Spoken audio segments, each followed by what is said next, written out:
Hi guys, Asmo here, and today I wanted to share with you an insanely fun build that I've been playing, but I want to share it kinda early because I might not be developing it further. It really depends on what I'm gonna be trying to do in the game, in terms of the goals, in terms of the content I want to be running, because this character, while it's absolutely mind-blowingly insane at clear speed, also has a very glaring weakness, which is, as always with EK, single target damage. So I might be trying to push it, I might not, so I wanted to just share it to get it out there, to show you guys this build. And if you want to do something like speed clearing maps, if you're playing any type of a strategy where you just want to rush maps and do them as quickly as possible, just like Alken Go maps, and they fit your strategy and whatever you're doing in game, this is probably the fastest build in game that exists at doing exactly that. So the build I'm talking about is EK, Soulthirst, and in this case it is Raider.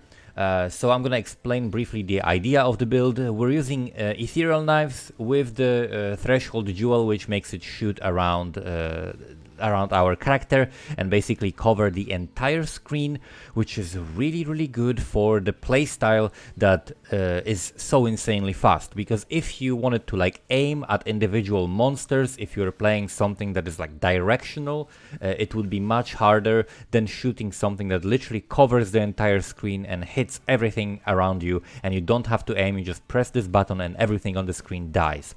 So it's absolutely necessary to play a skill like that when you're playing with Soulthirst and when you're basing your character around Soulthirst, because we're running with around 56 seconds worth of Soul Eater, and we can clear them up in that time.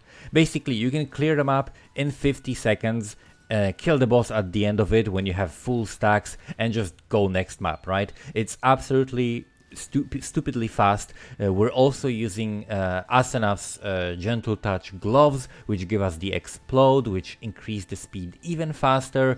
However, without the Soulthirst buffs, because the character is built around it, the character has absolutely worthless damage. Like, it does absolutely no single target damage, so forget about killing conquerors on this character and things like that unless you scale it completely differently. So the way I went with it, I went for a Raider, because Raider offers me just basic onslaught, as well as like spell suppression. Phasing is very important. And then we've got Avatar of the Veil, which gives me nearby enemies have fire, cold and lightning exposure while I have phasing, so minus 20 to all of those resistances.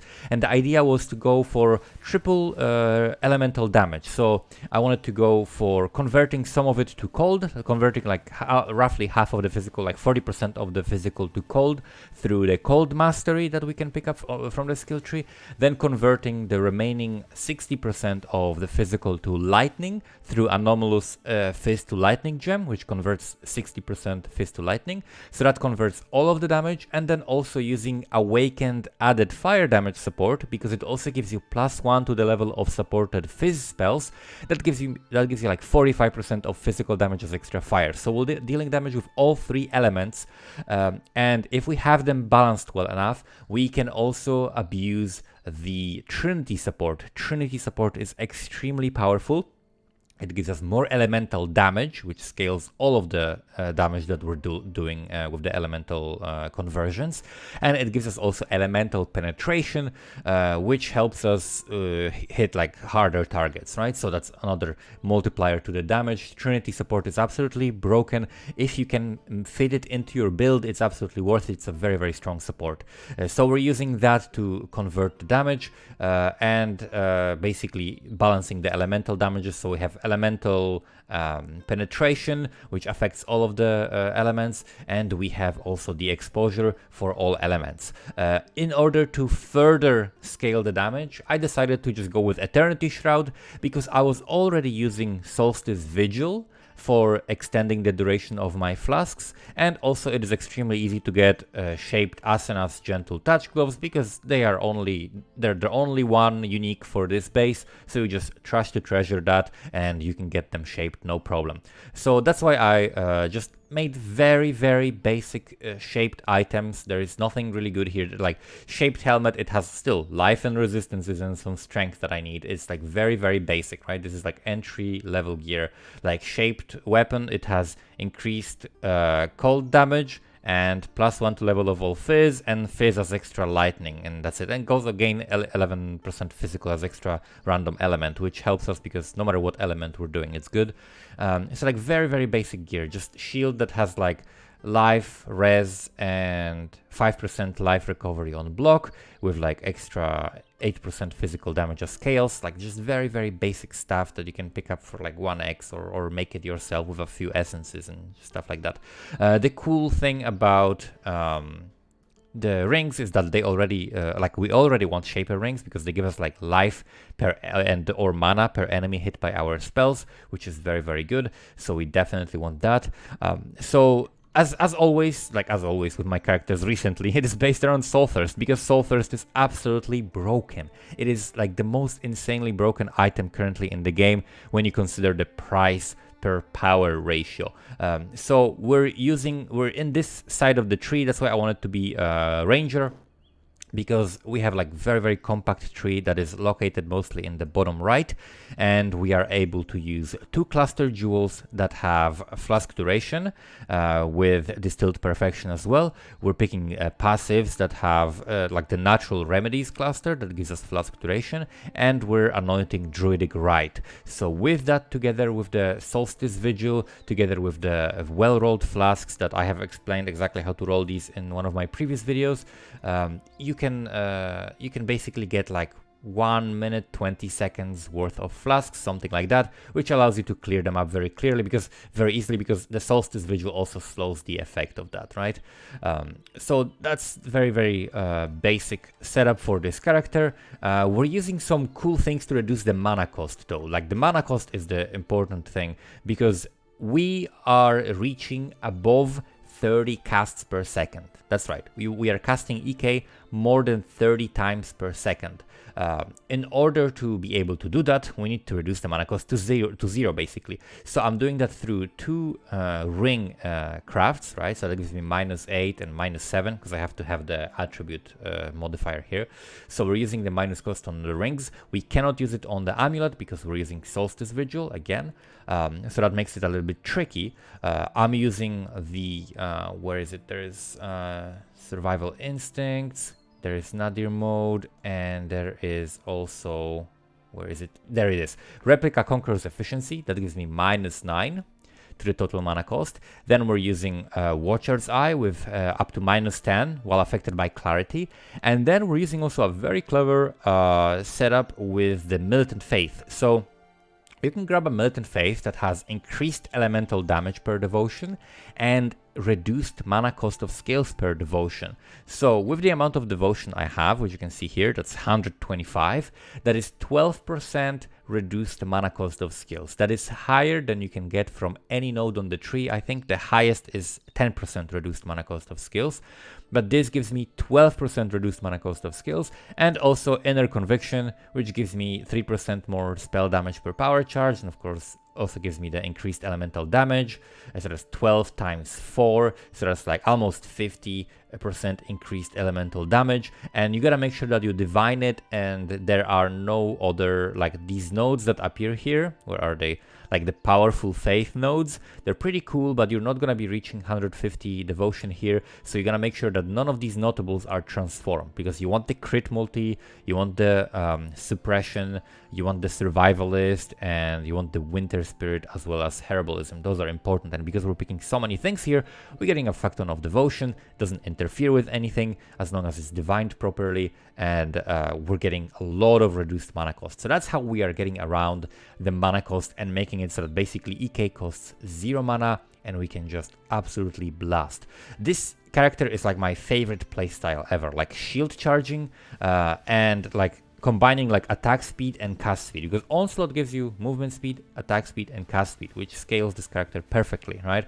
Like it gives me insane speed with the shield charge. It gives me like crazy movement speed because of that, and the mobility, and also the damage through the cast speed. And I've tried many different spells with this. I think EK is the best one. But there are other options as well, right? I have tried, for example, body swap, which is like, because the requirements for this are basically something that doesn't require aiming, right? So even body swap or something looked ridiculous and actually effective with this.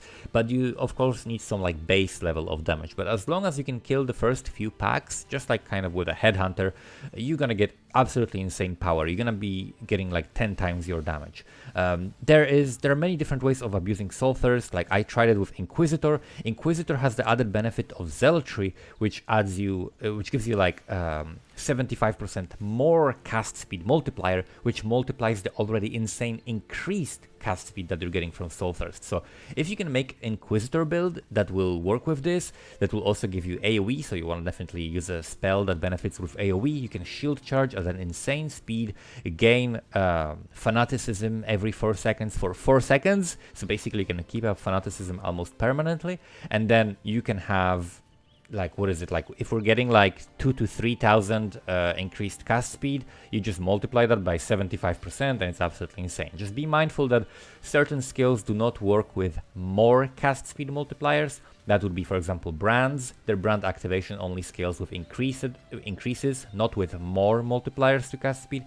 And also Winter Orb doesn't scale with more cast speed, but it does scale with the AoE, and it does scale with increased cast speed, right? So even increased cast speed from Soulthirst, for example, something like a Penance brand, it would work with Soulthirst, but it wouldn't work with the Inquisitor more cast speed.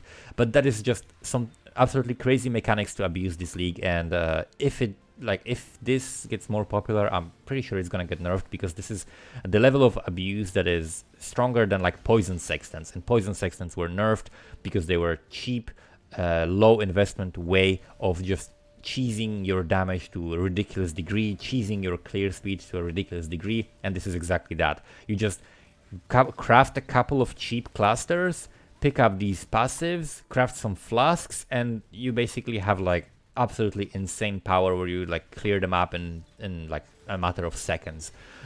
I've been having absolute blast with this character. It's so fun. But the footage you're seeing is from just T16s that are not really juiced, right? It's like Alken Go T16s. Put some extra monsters in there so you can get like the Soulthirst stacks, but that's what the build is made for. It's made for super quickly clearing this type of a content. It's not meant for killing bosses. It's not meant for like being all-around character where you can kill your Conquerors and Awakener. You're not gonna be able to do that. However, you could change the character in order to do that, and I'm gonna briefly show you what you would do to accomplish that.